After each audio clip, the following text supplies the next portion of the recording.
guys, I am coming to you with another sickle cell vlog. This is another serious video.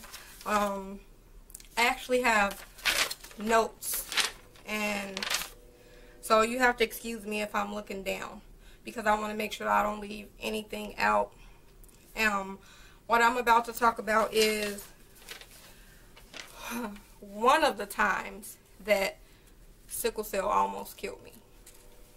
Now, I say one of the times because I have almost died a few times from sickle cell. And I might be smiling or laughing, and it's not that I don't take life serious or I don't appreciate my life or being alive.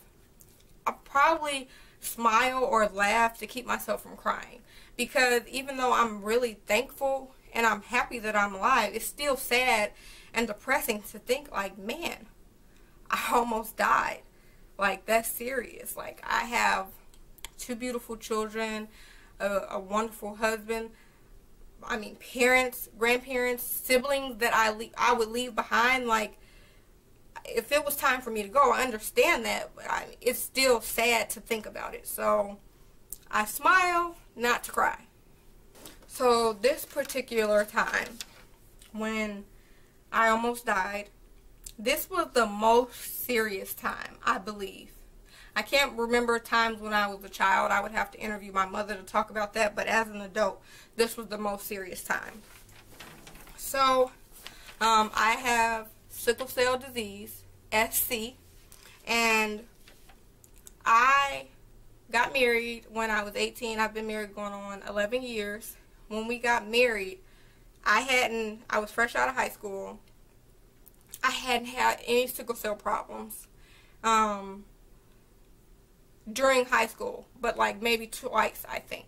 And got married, got pregnant, had both of the children, had no problems, no complications, lived in Minot, North Dakota in negative 30 weather, didn't get sick down there, anything. For 7 years, I did not get sick. I mean, I had everyday small sickle cell pains, but no full-out sickle cell crisis where I had to be admitted, ER, any of that. None of that. Okay, so what happened was in June 2011, that's when it happened. Started with a little pimple. I mean, just like a regular pimple that you would get. It was so small. It was very small, and it was like right here by my hairline. I think it was on this side. I can't remember which side. I can't remember which side it was on. Let me look in the mirror. I think it was on this side. I think it was like right here where my hair is. My sides are already fine because it just runs in my family, but right here where it's really thin, I think that's where the little pimple was. And it started where that pimple got infected. And what happened is I did the one thing that you should never, ever, ever do. I picked it. That is the worst thing that you should do. They always say, don't pick it, don't pick it, don't scratch it. That is true, because there's so many germs and things going around, and that's with sickle cell. Our bodies are so vulnerable. We can catch almost anything. It's like somebody blinks and we have something. So I picked it. I asked Arthur to help me pick it. We were just bothering this thing, and so it was irritating. So it started to swell a little bit. So I went to the doctor, and she thought that my doctor, my primary doctor, because I wasn't really going to my sickle cell doctor like that because I wasn't that sick. I wasn't sick with the sickle cell. I would just go for, get my blood checked and all of that stuff. So I went to her, and she's like, oh, she thought that I went to a salon and got like one of my follicles infected. But I hadn't went to a salon. I had did my own hair. I didn't have a relaxer, anything like that.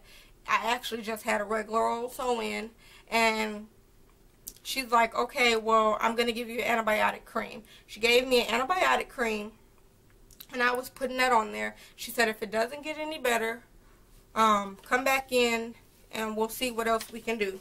So then, from there, I started to get sick. Like, my birthday came up, and it was Father's Day and my birthday. We went and celebrated together, and it started getting huge to like where the side of my head was swollen.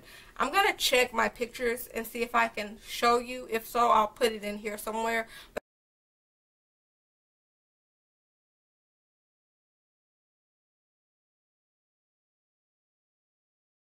But it was so swollen to where somebody who didn't know me couldn't tell, but people that were with me could tell. Like, my face looked like it was swollen, like I had been hit with a baseball bat or something. That's how swollen this bump was, and it kept filling up with like liquid. The bump kept filling up with liquid. So I started getting sick, like having sickle cell pain, and my throat started hurting. I started throwing up and not being able to keep food down. So I went back to the doctor. She gave me Vicodin for the sickle cell pain, and she gave me a oral antibiotic to also use with the cream. And then so we were doing that. Then it got to the point where I could not hold food, soup, water, Gatorade, nothing down. Everything I took down, I was throwing up. And it got to the point where I was like, babe, I feel really bad. I need to go to the ER. Like, I'm not feeling good at all. And he was like, okay. And it was to the point my mom came and she stayed with the kids. Arthur had to help me walk to the car. At this point, I was sick, but I didn't know how sick I was or going to get. So Arthur took me to the emergency room. I was in the emergency room. I went to Methodist Hospital in Northwest Indiana, South Lake. And they found out that, of course, I was having a sickle cell crisis, and the bump was infected, and it had MRSA on it. And well, it had MRSA. I had MRSA.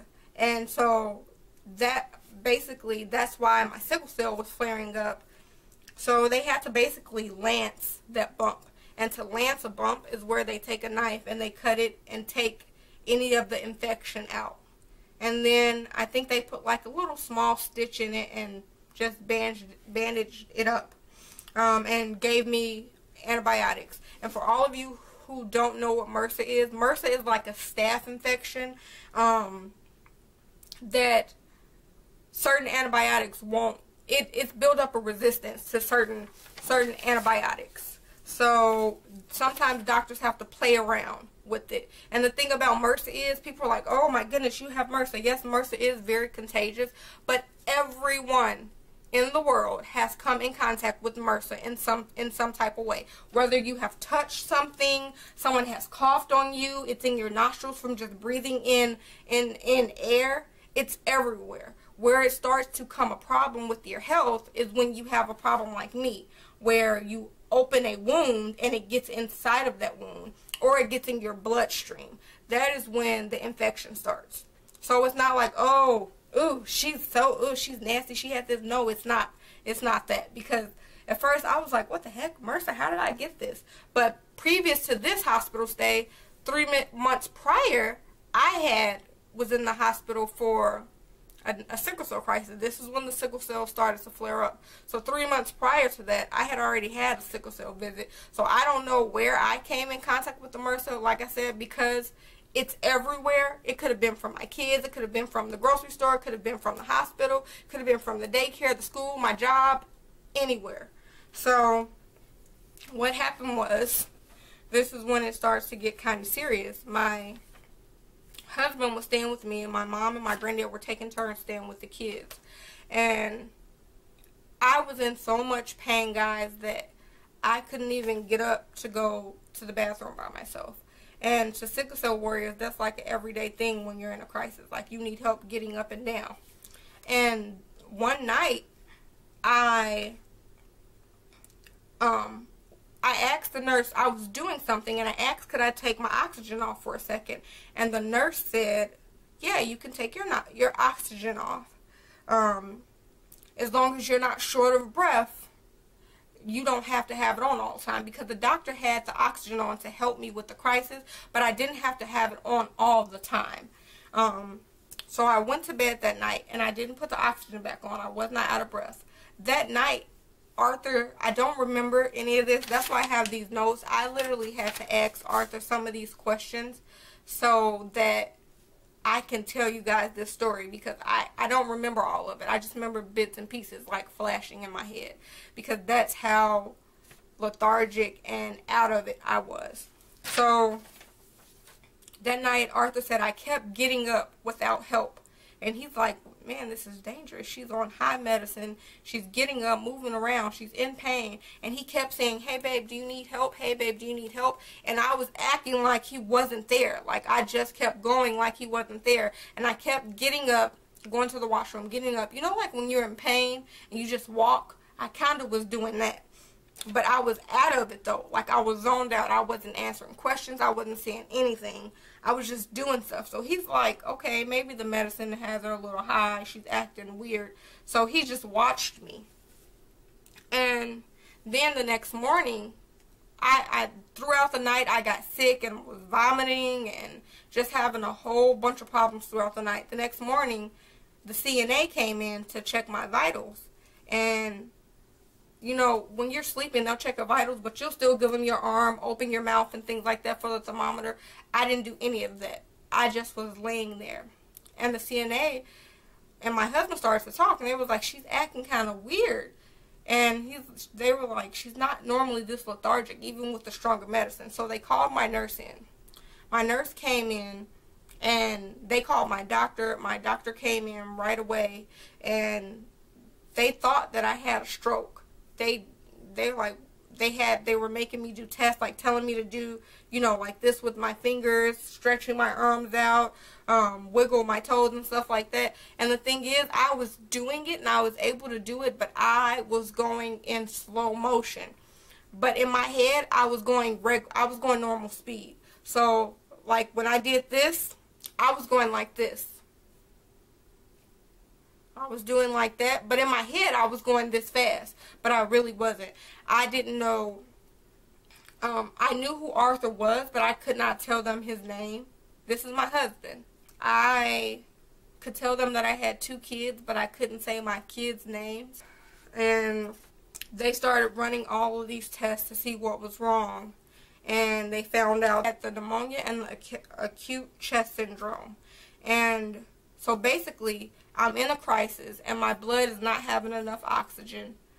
I have pneumonia, and they did not know that I had pneumonia, so that also was not enough oxygen. And then we had took the oxygen off, so that wasn't enough oxygen. So what happened was my brain wasn't getting enough oxygen to operate how it normally should. So basically my brain had cut off what it could cut off and tried to continue to operate. So if they hadn't found out, if my husband hadn't talked to the CNA and they hadn't did what they did, like, I might not have been here.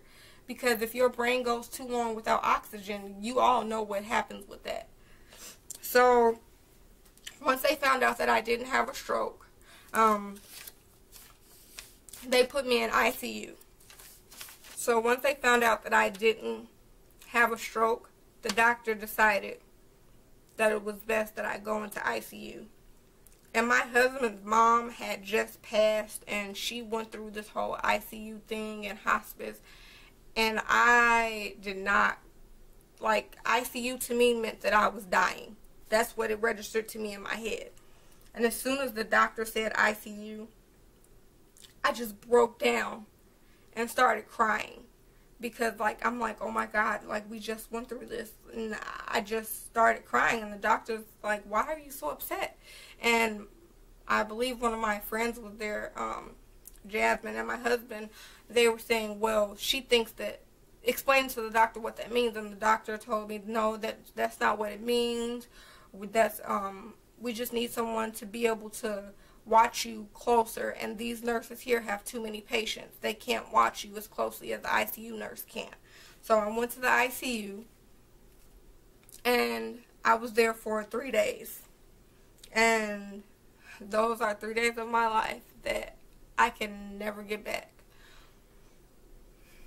I don't remember anything that happened. Well, I don't remember anything that happened while I was in the ICU.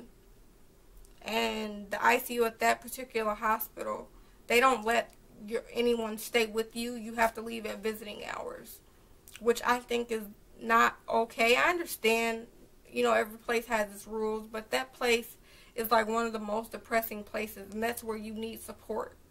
And I mean, it really didn't matter because I was out of it the whole time, but my husband was there as soon as visiting hours started, and he stayed until they ended. But it got really bad. My blood count dropped really low. It was like 6, and I was not conscious. Like, I basically was like going in and out. People were coming to visit me, and like I would wake up and like open my eyes and see somebody, and then I would go back to sleep. But it wasn't like I was sleeping, it was like I was out. And they lowered my medicine to try to get me to wake up, thinking it was making me too drowsy. But I think my body just couldn't take everything that was happening. So they told my husband, like, hey, if she doesn't wake up by noon, you're going to have to sign the papers for us to give her a blood transfusion, because we don't want her blood to get too low. Because for me, like a 9 would be normal for me. And a 9 would be normal for me, but I would get a little bit above 9 sometimes. But that would be normal for me. So I was at a 6, and they were like going down towards 5. They were really afraid of that. So my husband just told them, hey, I'll sign it now. So he signed the papers for them to give me a blood transfusion. We've talked about this before, and we already know what to do for each other if in those situations. I mean, I was in and out of it. I would wake up and I seen like the blood going and everything. I got the blood transfusion. Again, I was in there 3 days. People were coming to visit me. And I mean, I would be sleeping, wake up to people praying, or walking around like, with that look like this, or that nervous look. But I don't think my husband brought the kids up there, and I'm glad he didn't, because I wouldn't have wanted them to see me like that. This was in 2011, so they were pretty young. What else? While I was in ICU, I was still kind of lethargic. I couldn't really walk. I couldn't even make it to the bathroom. Like, the nurse, they had to bring one of the portable toilets out, and the nurse had to basically like carry me to the little portable toilet, like right next to my bed. And it was basically like my body was in like autopilot. I don't even think that while I was in ICU, I don't think I was eating or anything. Like, I just was basically like out, like sleep, just out of it the whole time I was in ICU. And then they lowered my medication to try to, because they thought like that was making me so tired, so they lowered my medication. Then finally, once my blood level started to come back up, they put me back on the normal floor. I ended up being in the hospital 16 days altogether for this hospital stay. I basically was almost in like a medical induced coma, like with the oxygen, my low oxygen from the sickle cell, not having the oxygen mask on, the pneumonia, not getting enough oxygen that way, my brain not getting enough oxygen, and being on the high doses of medicine that I was so lethargic. Like, the doctor said, basically I was like in a medical induced coma. So that's why they had to lower my medicine and put me in ICU to make sure nothing else happened. So that is my story about how sickle cell almost killed me. I mean, besides the fact that it was hard to remember because how medicated I was during that time. Sometimes when you have bad memories, you just push them back to the back of your head, and they slowly get kind of foggy. So even the stuff that I did remember, it was kind of foggy. It's like some of those things that you don't really want to remember. I don't want to remember like being lethargic and being in ICU and thinking like I'm going to die and stuff like that. That's not things that you want to remember. So, and I also wanted to say that the person I had this listed on my list to do, because I told you guys I have a list of videos that I want to do. It was on my list, but I was kind of like, not sure if I want to do it. But the person who inspired me to do it was my sickle cell sister, Frenchie J. So she's the person who inspired me to do it. When I seen hers, I was like, you know what? I talked to her and I was like, you know what? I think I want to do it. And she said, do it. And so that's why I'm doing it now. Like, she gave me that little extra push. So I want to give the extra push to anybody else out there. If you have a story about how sickle cell almost killed you, you should share it. I mean, whether it's in the comments, a video, just share it, because you never know, you might touch somebody, you might relate to somebody or help somebody. So that's it for now, guys. I will talk to you in the next vlog. Bye.